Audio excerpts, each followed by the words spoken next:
আসসালামু আলাইকুম। এটিএন বাংলা সংবাদে সবাইকে স্বাগত জানাচ্ছি। আমি সুমনা ঘোষ। বাংলাদেশের দুর্নীতির ব্যাপকতাকে গভীর উদ্বেগজনক বলে মনে করে বৈশ্বিক সংস্থা ট্রান্সপারেন্সি ইন্টারন্যাশনাল টিআই। 2 ধাপ পিছিয়ে বাংলাদেশ এখন বিশ্বের 180টি দেশের মধ্যে 151তম দুর্নীতিগ্রস্ত দেশ। এর আগে বাংলাদেশের অবস্থান ছিল 149-এ।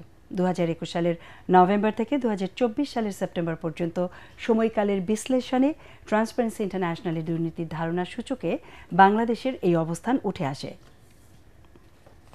রাষ্ট্রীয় অর্থে, জনগণের অর্থে সবচেয়ে বেশি ব্যয় হয়ে থাকে, বিনিয়োগ হয়ে থাকে এই খাতগুলোকে নীতি দখলের আওতার যে সংস্কৃতির প্রতিষ্ঠিত হয়েছে বাংলাদেশ থেকে, তার থেকে মুক্ত করতে হবে। স্বার্থের দ্বন্দ্বের যে সংস্কৃতি প্রতিষ্ঠিত হয়েছে তার থেকে মুক্ত করতে হবে।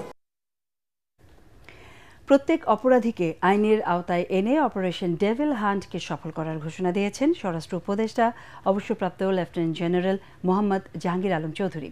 রাজধানীর রাজাবাগ পুলিশ লাইন্সে এক কর্মশালায় তিনি আরও বলেন, আইনশৃঙ্খলা পরিস্থিতির উন্নতির মাধ্যমে জনমনে স্বস্তি দিতেই এই অভিযান।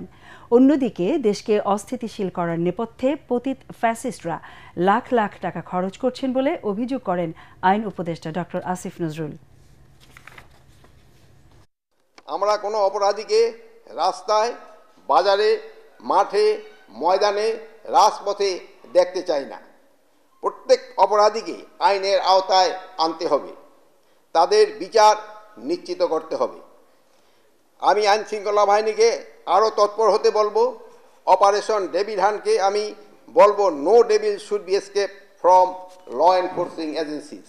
পতিত ফ্যাসিস্ট যে স্বৈরাচার আছে, তাদের যে বিভিন্ন বাহিনী বাংলাদেশের বিভিন্ন জায়গায় লুকিয়ে রয়েছে, তাদের যে লক্ষ কোটি টাকা দেশকে অস্থিতিশীল করার জন্য দেশে এবং বিদেশে নিয়োজিত রয়েছে, তাদের যে রক্তপিপাসু নেত্রী, তার কণ্ঠ যে এখনও সারাক্ষণ আমাদেরকে তাড়িয়ে বেড়াচ্ছে এবং আমাদের বিভিন্ন হোস্টাইল আন্তর্জাতিক মহল রয়েছে, এরকম একটা পরিস্থিতিতে আমরা কাজ করছি।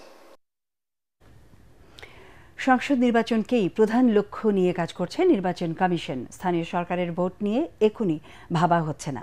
নির্বাচন কমিশনের এমন মনোভাব জানিয়ে কমিশনার আবুল ফজল মোহাম্মদ সানাউল্লাহ বলেন, সংসদ নির্বাচনের জন্য ডিসেম্বরকে সামনে রেখে চলছে প্রস্তুতি।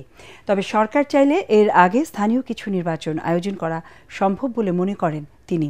সকালে আগারগাঁওয়ে নির্বাচন ভবনে ইউএনডিপি সহ 18টি উন্নয়ন সহযোগী দেশের প্রতিনিধিদের সাথে বৈঠক শেষে এসব কথা জানান নির্বাচন কমিশনার। স্থানীয় সরকার নির্বাচন পুরোপুরিভাবে এভাবে করতে হয় তাহলে জাতীয় নির্বাচনের টাইমটা পিছিয়ে যাবে, অথচ জাতীয় নির্বাচন আমাদের একটা প্রায়োরিটি এরিয়া। ইলেকশন কমিশন জাতীয় নির্বাচন নিয়েই চিন্তিত এই মুহূর্তে এবং জাতীয় নির্বাচন নিয়ে প্রস্তুতি নিচ্ছে। তবে স্থানীয় সরকার নির্বাচন যদি সরকার সিদ্ধান্ত নেন কোনো অংশ বা কোনোভাবে অনুষ্ঠান করার, সেটা সরকারি সিদ্ধান্ত, সেটা তখন ওইভাবে বাস্তবায়ন করতে হবে। আমাদের কমিশনের পক্ষ থেকে আমাদের বর্তমান চলমান কার্যক্রম তথা ভোটার হালনাগাদ প্রক্রিয়া সম্বন্ধে একটা ধারণা দেওয়া হয়েছে। চাকরিচ্যুত বিডিআর সদস্যদের চাকরিতে পুনর্বহাল এবং কারাবন্দীদের মুক্তিসহ 8 দফা দাবিতে কর্মসূচি পালন করছেন চাকরিচ্যুত বিডিআর সদস্য ও তাদের পরিবার। জাস্টিস ফর বিডিআর স্লোগানে কেন্দ্রীয় শহীদ মিনারে সকাল থেকে অবস্থান নেন সারা দেশের বিভিন্ন প্রান্ত থেকে আসা বিডিআর সদস্যরা। এতে সংহতি জানিয়ে বৈষম্য বিরোধী ছাত্র আন্দোলনের কেন্দ্রীয় নির্বাহী কমিটির সদস্য মাহিন সরকার বলেন, সরকারকে দ্রুত এর বাস্তবায়নে দৃশ্যমান পদক্ষেপ গ্রহণ করতে হবে।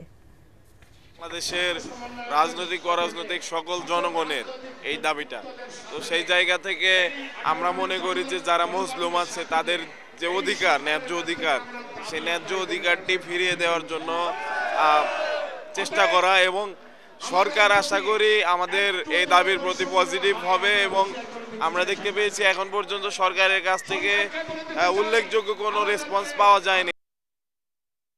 রমজান উপলক্ষে ট্রাক সেলের মাধ্যমে সারা দেশে অতিরিক্ত 9,000 মেট্রিক টন পণ্য টিসিবির মাধ্যমে সরবরাহ করা হবে বলে জানিয়েছেন বাণিজ্য উপদেষ্টা শেখ বশির উদ্দিন।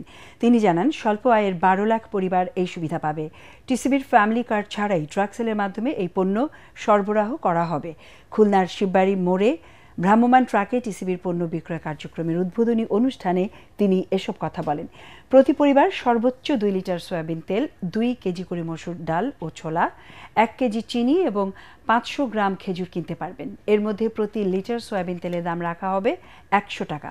প্রতি কেজি চিনি 70 টাকা, মসুর ডাল ও ছোলা 60 টাকা এবং খেজুর ও চিনি 156 টাকা দামে বিক্রি করবে টিসিবি। ক্রেতারা জানান, এই ধরনের কার্যক্রম আরও বাড়ানো হলে নিম্ন ও স্বল্প আয়ের মানুষ সুফল পাবে। আমাদের পরের সংবাদ দেখার আমন্ত্রণ জানিয়ে এখনকার মতো শেষ করছি। এটিএন বাংলা সংবাদ ইউটিউবে দেখতে ব্রাউজ করুন youtube/ATN Bangla News। ধন্যবাদ।